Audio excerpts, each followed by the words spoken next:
As king of Egypt, he was considered a living god. It was in 1279 BC, 1,000 years after the pyramids and 1,000 years before Cleopatra.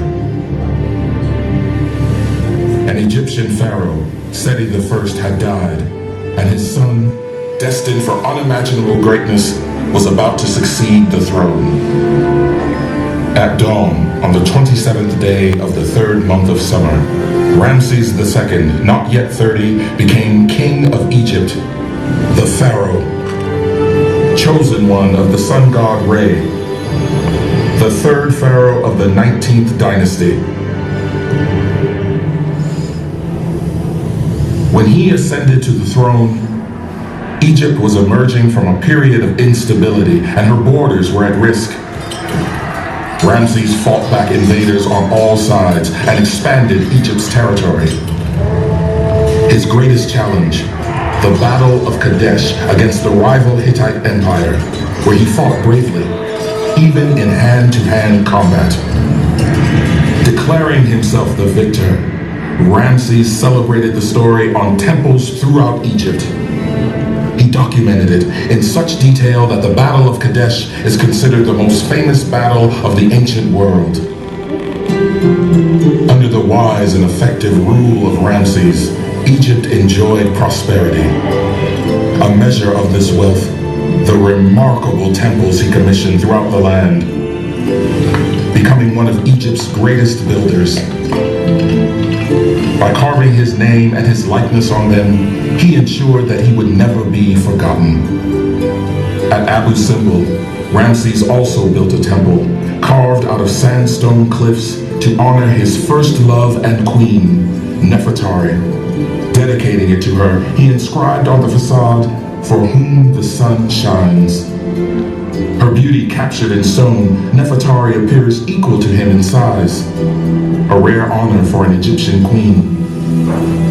Nefertari stayed at Ramses' side until her death, her lavish tomb a final testament to his great love for her. When Ramses died, he was over 90 years old, had fathered over 100 children, and reigned for nearly 67 years. Few could remember a time in Egypt ruled by any other pharaoh. With reverence, his body was prepared for the afterlife and his mummy enshrined in the Valley of the Kings. But less than 200 years later, his tomb was plundered by robbers, and over the centuries it was ravaged by floods and filled with debris. His remains and all the riches sent with him to his afterlife were thought to be lost forever. Then, a chance discovery in the 19th century uncovered a cache of 50 royal mummies.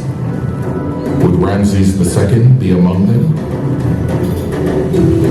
Join us now to experience the life of King Ramses II, the Pharaoh of Pharaohs, who epitomizes power and wealth at the height of ancient Egypt. Discover the grandeur and opulence of his world, the world of Egypt's kings. Meet Ramses the Great and marvel at the gold of the pharaohs.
II and his Egyptian forces are on the march.